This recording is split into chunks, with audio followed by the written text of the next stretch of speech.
पांचवा अध्याय। भगवान के यश कीर्तन की महिमा और देवर्षि नारद जी का पूर्व चरित्र। सूत जी कहते हैं, तदंतर पूर्वक बैठे हुए वीणा पाणी परम यशस्वी देवर्षि नारद ने मुस्कुराकर अपने पास ही बैठे ब्रह्म ऋषि व्यास जी से कहा। नारद जी ने प्रश्न किया, महाभाग व्यास जी, आपके शरीर एवं मन दोनों ही अपने कर्म एवं चिंतन से संतुष्ट है ना? अवश्य ही आपकी जिज्ञासा तो भली भांति पूर्ण हो गई है, क्योंकि आपने जो यह महाभारत की रचना की है वह बड़ी ही अद्भुत है। वह धर्म आदि सभी पुरुषार्थों से परिपूर्ण है। सनातन ब्रह्म तत्व को भी आपने खूब विचारा है और जान भी लिया है। फिर भी प्रभु, आप अकृतार्थ पुरुष के समान अपने विषय में शोक क्यों कर रहे हैं? व्यास जी ने कहा, आपने मेरे विषय में जो कुछ कहा है वह सब ठीक ही है। वैसा होने पर भी मेरा हृदय संतुष्ट नहीं है।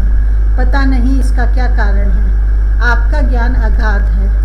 आप साक्षात ब्रह्मा जी के मानस पुत्र हैं, इसलिए मैं आपसे ही इसका कारण पूछता हूँ। नारद जी, आप समझ रहस्य को जानते हैं, क्योंकि आपने उन पुराण पुरुष की उपासना की है जो प्रकृति पुरुष दोनों के स्वामी हैं और असंग रहते हुए ही अपने संकल्प मात्र से गुणों के द्वारा संसार की सृष्टि, स्थिति और प्रलय करते रहते हैं। आप सूर्य की भांति तीनों लोकों में भ्रमण करते रहते हैं और योग बल से प्राणवायु के समान सबके भीतर रहकर अंतःकरणों के साक्षी भी हैं। योगानुष्ठान और नियमों के द्वारा पर ब्रह्म और शब्द ब्रह्म दोनों की पूर्ण प्राप्ति कर लेने पर भी मुझमें जो कुछ कमी है उसे आप कृपा करके बतलाइए।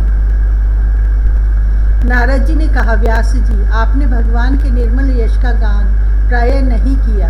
मेरी ऐसी मान्यता है कि जिससे भगवान संतुष्ट नहीं होते वह शास्त्र या ज्ञान अधूरा है। आपने धर्म आदि पुरुषार्थों का जैसा निरूपण किया है, भगवान श्री कृष्ण की महिमा का वैसा निरूपण नहीं किया। जिस वाणी से चाहे वह रस, भाव, अलंकार आदि से युक्त ही क्यों न हो, जगत को पवित्र करने वाले भगवान श्री कृष्ण के यश का कभी गान नहीं होता। वह तो कौओं के लिए उच्छिष्ट फेंकने के स्थान के समान अपवित्र मानी जाती है। मान सरोवर के कमनीय कमल वन में विहरने वाले हंसों की भांति ब्रह्म धाम में विहार करने वाले भगवत चरण अरविंद आश्रित परमहंस भक्त कभी उसमें रमण नहीं करते। इसके विपरीत, जिसमें सुंदर रचना भी नहीं है और जो दूषित शब्दों से युक्त भी है, परंतु जिसका प्रत्येक श्लोक भगवान के सुयश सूचक नामों से युक्त है, वह वाणी लोगों के सारे पापों का नाश कर देती है, क्योंकि सत्पुरुष ऐसी ही वाणी का श्रवण, गान और कीर्तन किया करते हैं। वह निर्मल ज्ञान भी जो मोक्ष की प्राप्ति का साक्षात साधन है, यदि भगवान की भक्ति से रहित हो तो उसकी उतनी शोभा नहीं होती। फिर जो साधन और सिद्धि दोनों ही दशाओं में सदा ही अमंगल रूप है, वह काम्य कर्म, और जो भगवान को अर्पण नहीं किया गया है, ऐसा अहेतुक निष्काम कर्म भी कैसे सुशोभित हो सकता है? महाभाग व्यास जी, आपकी दृष्टि अमोघ है, आपकी कीर्ति पवित्र है, आप सत्यपरायण एवं दृढ़ व्रत हैं। इसलिए अब आप संपूर्ण जीवों को बंधन से मुक्त करने के लिए समाधि के द्वारा अचिंत्य शक्ति भगवान की लीलाओं का स्मरण कीजिए। जो मनुष्य भगवान की लीला के अतिरिक्त और कुछ कहने की इच्छा करता है, वह उस इच्छा से ही निर्मित अनेक नाम और रूपों के चक्कर में पड़ जाता है। उसकी बुद्धि भेदभाव से भर जाती है। जैसे हवा के झकोरों से डगमगाती हुई डोंगी को कहीं भी ठहरने का ठोर नहीं मिलता, वैसे ही उसकी चंचल बुद्धि कहीं भी स्थिर नहीं हो पाती।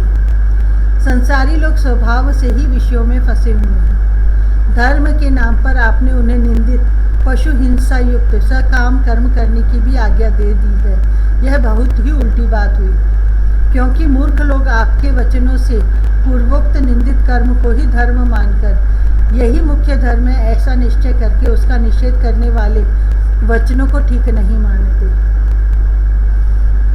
भगवान अनंत है। कोई विचारवान ज्ञानी पुरुष ही संसार की ओर से निवृत्त होकर अपने स्वरूपभूत परम आनंद का अनुभव कर सकता है।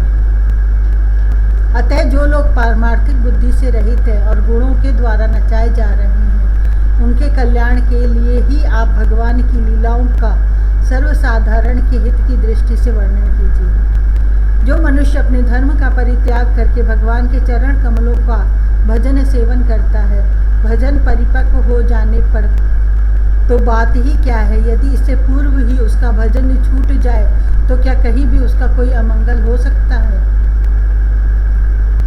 परंतु जो भगवान का भजन नहीं करते और केवल स्वधर्म का पालन करते हैं, उन्हें कौन सा लाभ मिलता है। बुद्धिमान मनुष्य को चाहिए कि वह उसी वस्तु की प्राप्ति के लिए प्रयत्न करे जो तिनके से लेकर ब्रह्मा पर्यंत समस्त ऊंची नीची योनियों में कर्मों के फल स्वरूप आने जाने पर भी स्वयं प्राप्त नहीं होती।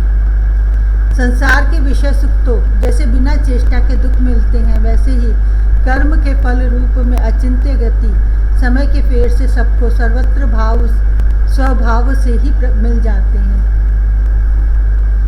व्यास जी जो भगवान श्री कृष्ण के चरण अरविंद का सेवक है, वह भजन न करने वाले कर्मी मनुष्यों के समान दैवात कभी बुरा भाव हो जाने पर भी जन्म मृत्यु मय संसार में नहीं आता। वह भगवान के चरण कमलों के आलिंगन का स्मरण करके फिर उसे छोड़ना नहीं चाहता। उसे रस का चस्का जो लग चुका है। जिनसे जगत की उत्पत्ति स्थिति और प्रलय होते हैं, वे भगवान ही इस विश्व के रूप में भी हैं। ऐसा होने पर भी वे इससे विलक्षण है। इस बात को आप स्वयं जानते हैं, तथापि मैंने आपको संकेत मात्र कर दिया है। व्यास जी, आपकी दृष्टि अमोघ है। आप इस बात को जानिए कि आप पुरुषोत्तम भगवान के कलावतार हैं। आपने अजन्मा होकर भी जगत के कल्याण के लिए जन्म ग्रहण किया है, इसलिए आप विशेष रूप से भगवान की लीलाओं का कीर्तन कीजिए। विद्वानों ने इस बात का निरूपण किया, मनुष्य की तपस्या, वेदाध्ययन, यज्ञानुष्ठान, स्वाध्याय, ज्ञान और दान का एकमात्र प्रयोजन यही है कि पुण्य कीर्ति श्री कृष्ण के गुणों और लीलाओं का वर्णन किया जाए। मुन्ने, पिछले कल्प में अपने पूर्व जीवन में मैं वेदवादी ब्राह्मणों की एक दासी का लड़का था। वे योगी वर्षा ऋतु में एक स्थान पर चातुर्मास्य कर रहे थे। बचपन में ही मैं उनकी सेवा में नियुक्त कर दिया गया था।